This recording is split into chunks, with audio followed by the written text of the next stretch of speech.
Chers amis, shalom depuis Jérusalem. Eh bien voilà, l'année étudiante, scolaire se termine et nous voilà confrontés bien sûr à ces journées d'examen où nous espérons bien entendu réussir. C'est ce que nous, professeurs, ressentons, en tout cas pour nos élèves et nos étudiants, et nous savons ô combien, eh bien, la peur au ventre, nous allons non seulement à l'examen, mais nous en attendons les résultats les meilleurs pour nous-mêmes.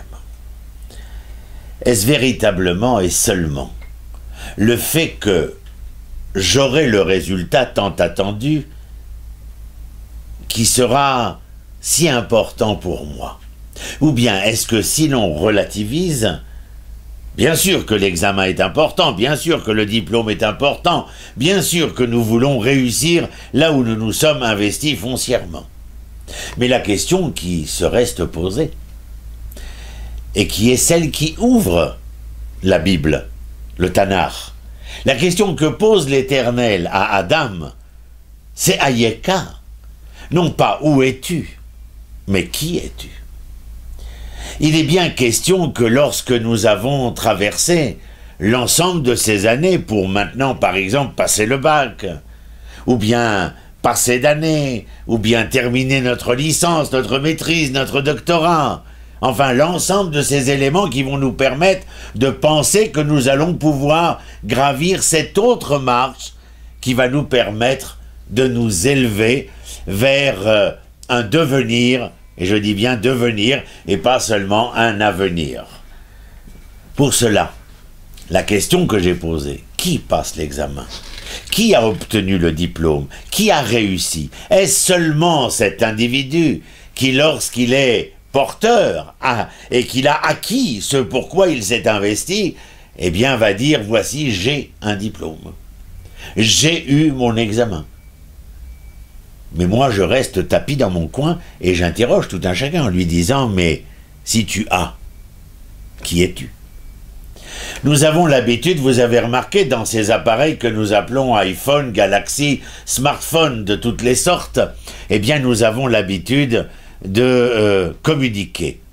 Il y a dans le smartphone un calendrier où nous marquons bien entendu tout ce que nous avons à faire aujourd'hui, demain et dans les jours à venir. Et pourtant, lorsque j'interroge mes étudiants, je leur demande toujours cette question qui fait sourire, bien sûr, par la suite, mais qui reste prépondérante, à savoir, avez-vous marqué ce que j'attends, moi, de plus important?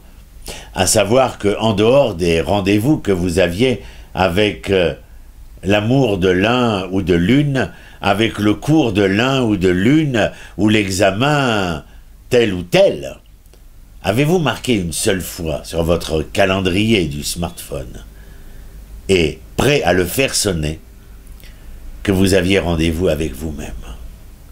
Parce que foncièrement, entre nous soit dit, devenir le peintre, l'électricien, le médecin, l'avocat, l'étudiant, l'élève, c'est merveilleux. Mais faut-il savoir un tant soit peu, comme nous le rappelions, qui est derrière cet homme professionnel, cet homme étudiant, et bien entendu que ce qui nous intéresse, en tout cas dans nos rencontres les uns et les autres, bien sûr dans la rencontre amoureuse aussi, eh bien c'est de découvrir qui est l'autre. Et qu'ils nous disent j'ai ceci, j'ai cela, une espèce d'accumulation d'avoir. Est-ce que l'un d'entre nous peut sincèrement penser que parce qu'il y a cette quantité d'avoir, eh bien, il y a cette qualité d'être? Bien sûr que non. Bien sûr que non. L'avoir ne fait pas l'être.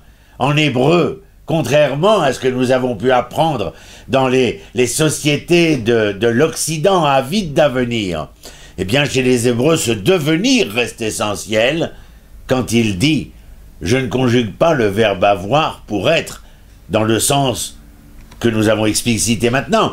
Plus j'aurai, plus je serai. Non. Chez les Hébreux, eh bien, il faut conjuguer le verbe être pour avoir. Tous les avoirs. Mais dans le sens où l'Hébreu le prononce, son premier avoir serait peut-être cet enfant qui serait à même de pouvoir porter son devenir, parce que ben, l'enfant, c'est aussi la racine de construire, c'est-à-dire pouvoir être afin d'avoir la possibilité de construire, c'est-à-dire de devenir. Alors vous voyez, chacun de nous est donc confronté à l'ensemble de cette adversité que sont les examens, nos études, notre profession, nos amours aussi, bien entendu, et non pas des moindres, bien sûr, mais continuellement, eh bien, celui qui est interpellé, ce n'est pas celui qui réussit au niveau de cette quantité d'avoir ou de cet avoir quantitatif, mais bien entendu au niveau de ce qu'il est. Une véritable sagesse est nécessaire. La sagesse de la rencontre qui va exiger de nous. Quand je dis simplement, ce n'est pas de la rhétorique. Est-ce que vous avez inscrit sur votre smartphone un rendez-vous avec vous-même? C'est parce que tout simplement, l'exigence est telle. À savoir que nous conjuguons les verbes toujours à la première personne du singulier. Je ceci, je cela. Mais avons-nous pensé que derrière le je, ou en tout cas dans l'inconscient, dans l'inconscient de celui que nous sommes, il n'y a pas que je. Il n'y a pas que je.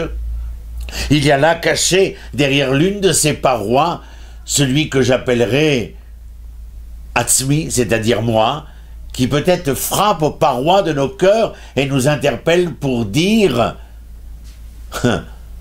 ce que tu désires, ce à quoi tu aspires, ce que tu veux, ce n'est peut-être point ce que j'ai véritablement besoin. Dans cette rencontre, nous pouvons foncièrement nous poser la question de tout ce que nous voulons, de tout ce à quoi nous aspirons, de tout ce à quoi vers quoi nous tendons. Est-ce véritablement ce dont nous avons besoin? Eh bien, cette question est cardinale, car elle nous permet de mieux nous orienter. Lorsque je ressens le coup de foudre, il est possible qu'après que la foudre soit passée, il ne reste que les coups. C'est bien la raison pour laquelle je me poserai la question, est-ce véritablement ce que je veux, ou est-ce qu'il n'y a pas derrière ce vouloir une réponse à la question que j'ai déjà posée? Est-ce que cela répond véritablement à ce que je suis, à ce besoin d'être? Et cela sera seulement capable de répondre à cette construction auquel nous aspirons. Aujourd'hui, eh bien, nous sommes à la veille de ces grandes vacances. Je ne sais pas si nous, hommes pouvant être en vacances, nous avons le droit, bien entendu, de prendre le temps de lâcher prise, ce qu'on appelle. Mais vous le savez comme moi que nous ne pouvons pas lâcher prise totalement. Il y avait un philosophe, je crois que c'est Francis Bacon, qui disait « Lorsque nous nous trouvons dans la prospérité, eh bien les vices surviennent. Ce n'est que lorsque nous sommes dans l'adversité, c'est-à-dire face aux épreuves, à la difficulté, que les vertus, elles, se révèlent. » Alors je crois foncièrement que nous sommes confrontés les uns et les autres à cette, à cette identité. Soit vouloir à tout prix être prospère, comme Yaakov, lorsqu'après avoir traversé les méandres de l'histoire chez Lavan, arrive en Eretz Israël, et la Nachala et la Mnoucha, c'est-à-dire sur la terre, l'air de repos, et en fin de compte, il n'y a pas de repos, même pour les justes, parce que les justes, eh bien, les hommes justes, oh non, je ne parle pas de ceux qui auraient une espèce d'auréole autour de la tête, non, je parle des justes comme vous, comme moi, de ces gens qui cherchent à connaître la juste mesure de la personne qu'ils sont, afin de trouver leur place, leur juste place. C'est la raison même de la tzedaka, c'est de rendre justice. L'aumône, la charité, n'est pas là simplement pour dire que j'ai fait une béa, une bonne action, non, pas du tout. C'est afin de remettre les choses à leur place. L'ensemble des questions que nous levons maintenant dans les propos qui sont les nôtres sont bien entendu celles qui nous interpellent à essayer, lors de cette rencontre de jeu avec moi, c'est-à-dire de moi avec moi-même, eh bien de pouvoir répondre, et la réponse serait bien entendu de pouvoir donner à la personne que je suis, que j'aime, que j'apprécie, bien entendu, sa juste place, sa juste mesure. C'est la raison pour laquelle en hébreu, la mesure s'appelle midot. Et midot se traduit non seulement par la mesure, mais aussi par les vertus morales, bien entendu. Eh bien, lorsque nous sommes à la veille de ces grandes vacances, Chofesh, en hébreu, ce n'est pas seul les vacances ou le temps de libre, ce n'est d'ailleurs pas la liberté, mais sachez que les lettres qui composent le mot Chofesh, dans sa racine, eh bien, servent aussi à dire que l'homme est en quête d'eux, que l'homme part à la recherche d'eux.